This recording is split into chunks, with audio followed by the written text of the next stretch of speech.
Okay, good morning, everybody. Just one more note, and then we'll get to questions. I think you may have seen now we have released the Secretary's memo with respect to mandatory vaccinations for COVID-19. He has determined, after careful consultation with medical experts and military leadership, and of course with the support of the President, that mandatory vaccination against the coronavirus disease, COVID-19, is necessary to protect the safety of our service members and our force. Mandatory vaccination will only use COVID-19 vaccines that receive full licensure from the Food and Drug Administration in accordance with FDA-approved labeling and guidance.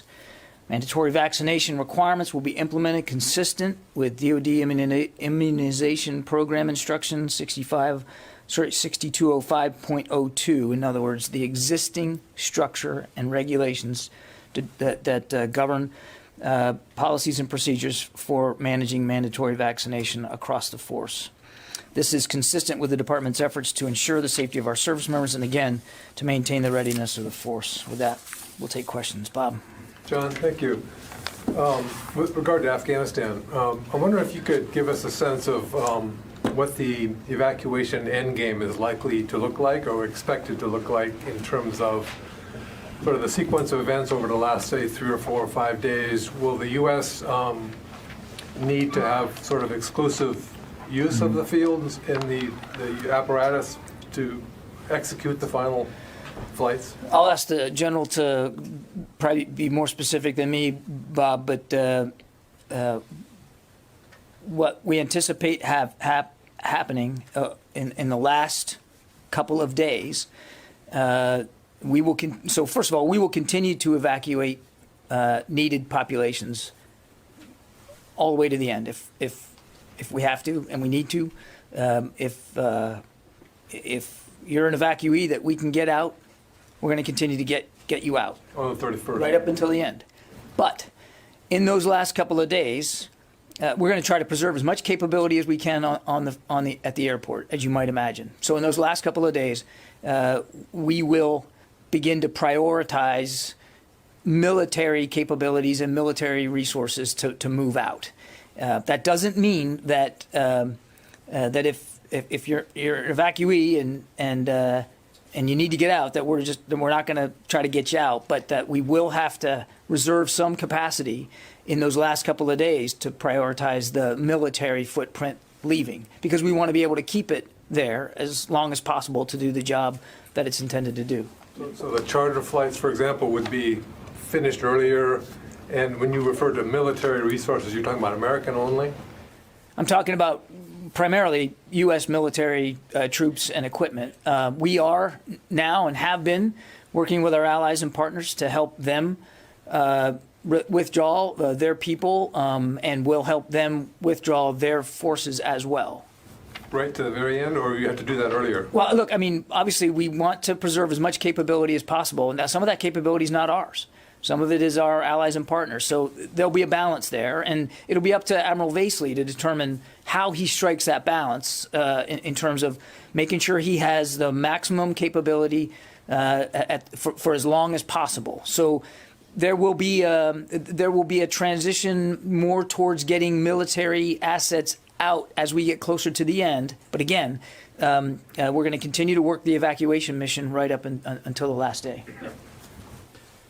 Just, I think what I would add for the great answer Mr. Kirby gave there is, as you've seen in the last 3 days, the complexity and the amount of aircraft moving in and out.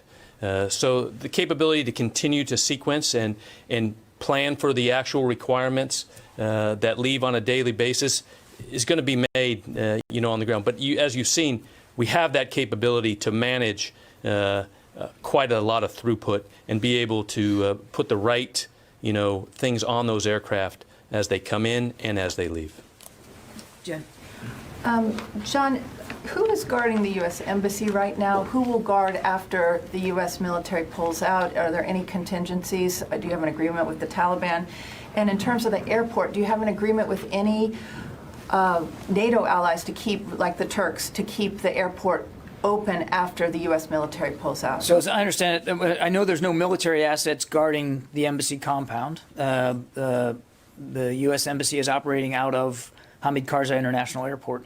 As for the Turks, they are still on the ground at the airport, assisting in this security mission that we have there. I won't speak for their intentions one way or another going forward, but there's not going to be when the mission is over and when we are leaving the airport will not be the United States our responsibility anymore. So how it gets managed going forward will be something that the Taliban, who are now in Kabul, will have to manage them on their own with them, and I assume with the international community. But that won't be an American responsibility.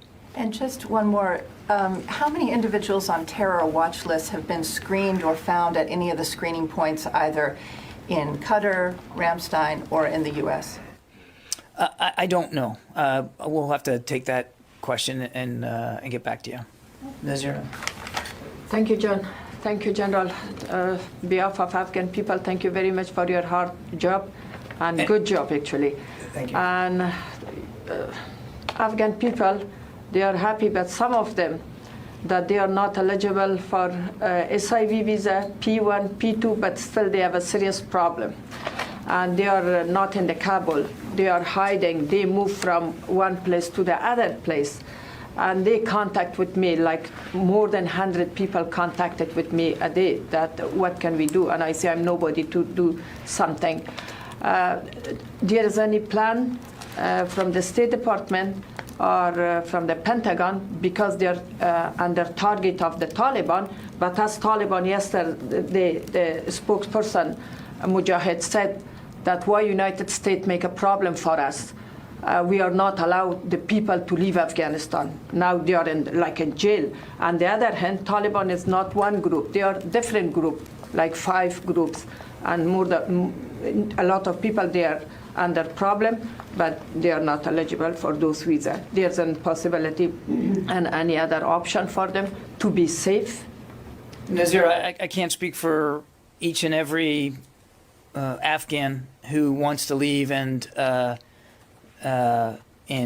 is dealing with their own individual circumstances to get out.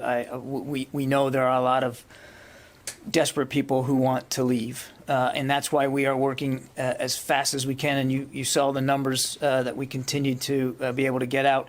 We're working as fast as we can to get out American citizens, special immigrant visa applicants, and vulnerable Afghans, and we continue to work at this. I can't begin to try to give you specific advice on what these individuals ought to do. I certainly would encourage them to reach out to the State Department, but from the Pentagon's perspective, we're doing the best we can as fast as we can to move as many people as we can out on any given day. But I'm not able to. And I know my answer is unsatisfying, and I apologize for that, but I'm not able to speak to our ability to reach out and touch every single Afghan that wants to get out. Believe me, we're very mindful of the plight here, and we're trying the best we can to alleviate that.